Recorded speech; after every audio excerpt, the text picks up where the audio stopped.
Olá, seja muito bem-vindo ao Clube do Livro A Boa Parte. Este episódio é a leitura do capítulo 1 do livro Como Ter o Coração de Maria no Mundo de Marta, fortalecendo a comunhão com Deus em uma vida tarefada, de Joanna River. Capítulo 1. A história de duas irmãs. E aconteceu que, indo eles de caminho, entrou numa aldeia, e certa mulher, por nome Marta, o recebeu em sua casa. E tinha esta uma irmã, chamada Maria, a qual, assentando-se também aos pés de Jesus, ouvia a sua palavra. Lucas 10, 38 e 39. Já tentou fazer de tudo um pouco? Eu tento. Faço e provavelmente sempre farei. Não está apenas em minha natureza, também faz parte da descrição de meu trabalho. E do seu também. Ser mulher requer mais força, mais criatividade e mais sabedoria do que jamais imaginei quando era uma garota. E isto não vale somente para as mulheres atarefadas de hoje. Sempre foi assim. Em 1814, Martha Foreman estava casada com um abastado proprietário de plantações em Maryland. Você deve pensar que ela passava os dias tomando chá, usando vestidos encantadores e dando ordem aos empregados, enquanto conversava com importantes convidados. Pelo contrário, Marta trabalhava ao lado de seus empregados das 4 da manhã às 11 horas da noite.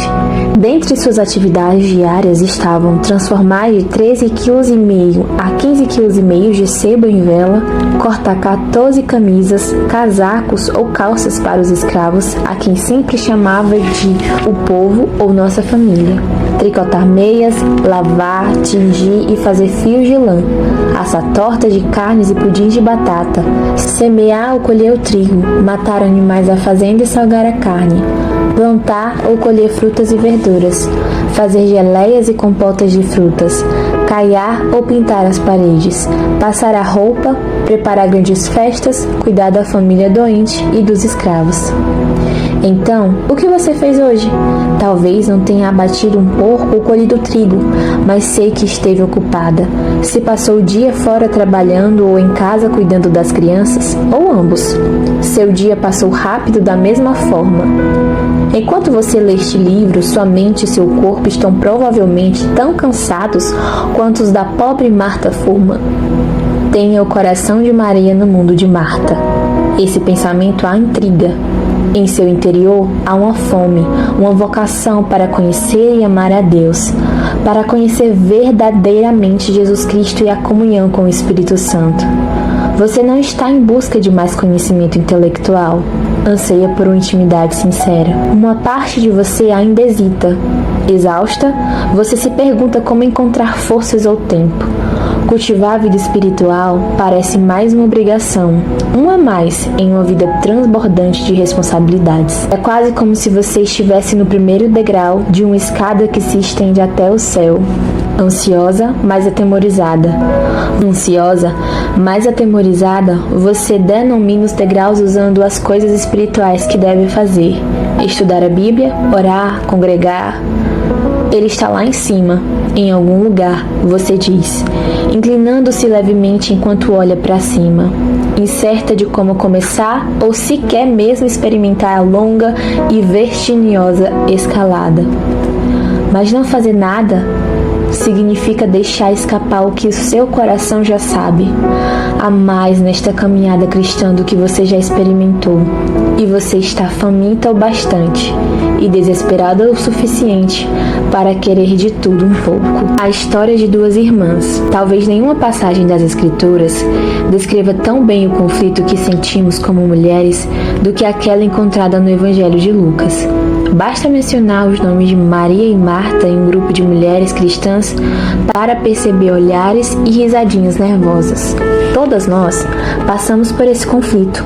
Queremos adorar como Maria, mas a Marta dentro de nós continua a nos controlar. Aí vai um lembrete caso você tenha se esquecido da história. Está em Lucas. É a história de duas irmãs. É a história sobre mim e sobre você. Durante uma de suas viagens, Jesus e seus discípulos chegaram a uma aldeia onde uma mulher chamada Marta abriu sua casa ao Senhor. Ela tinha uma irmã chamada Maria, que se sentou aos pés de Jesus para ouvir o que ele dizia. No entanto, Marta estava distraída com as preparações que devia fazer. Veio até ele e perguntou: Senhor, não te importas que minha irmã me deixe servir só? Dize-lhe, pois, que me ajude. Marta, Marta, respondeu-lhe o Senhor, estás ansiosa e afadigada com muitas coisas, mas uma só é necessária. E Maria escolheu a boa parte, a qual não lhe será tirada. Lucas 10, 38 ao 42. O mundo de Marta. Quando li a primeira parte da história de Marta e Maria, devo admitir que me afeiçoei mais a Marta. Sei que somos propensas a proclamar elogios a Maria em estudos bíblicos, mas Marta, para ser honesta, combina melhor com minhas tendências perfeccionistas.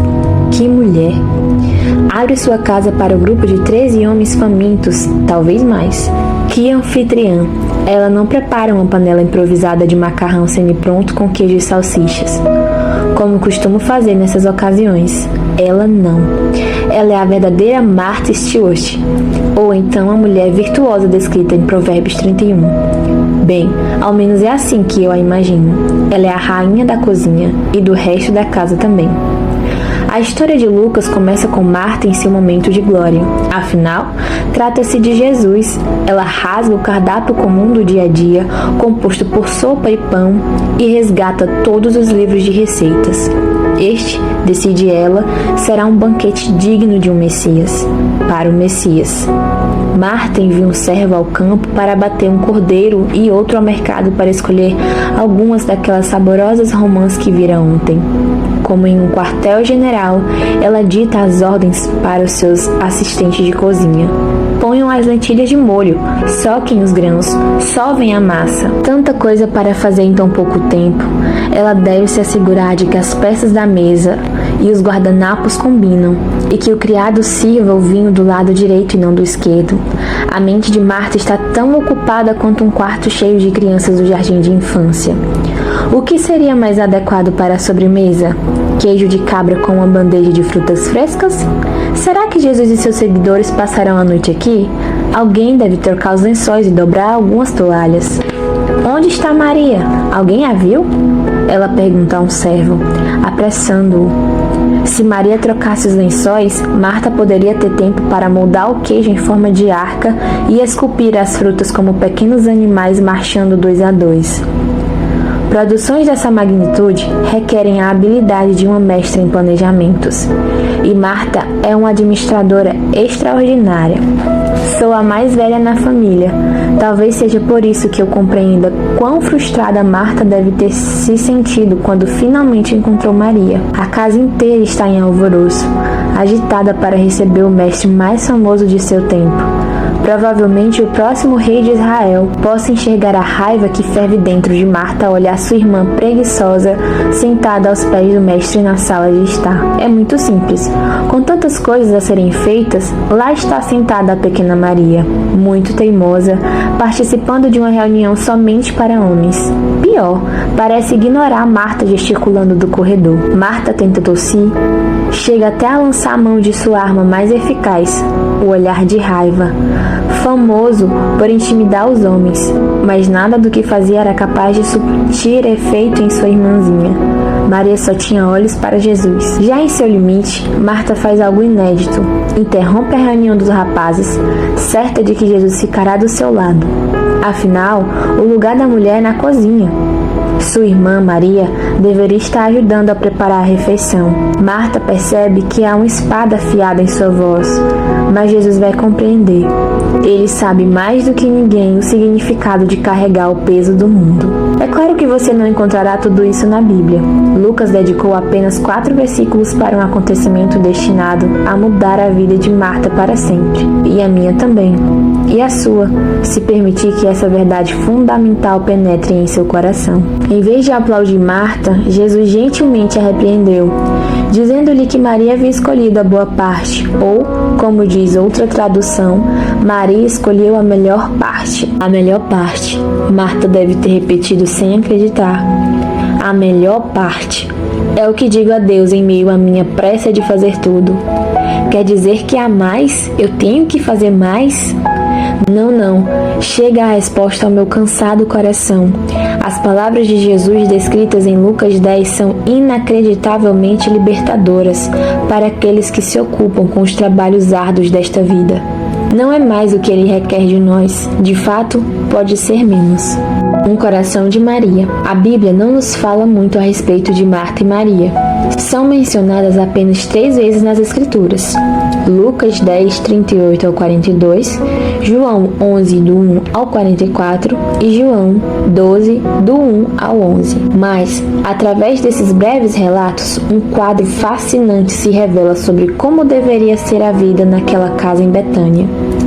E como a vida sempre se mostra para nós. Dizem que a diversidade é o tempero da vida. Deve ser por essa razão que Deus às vezes coloca pessoas com personalidades tão diferentes na mesma família. Ou então, Ele está tentando nos preparar para o casamento. Maria era a luz do sol para os trovões de Marta. Era o breque, freio, para a locomotiva de Marta.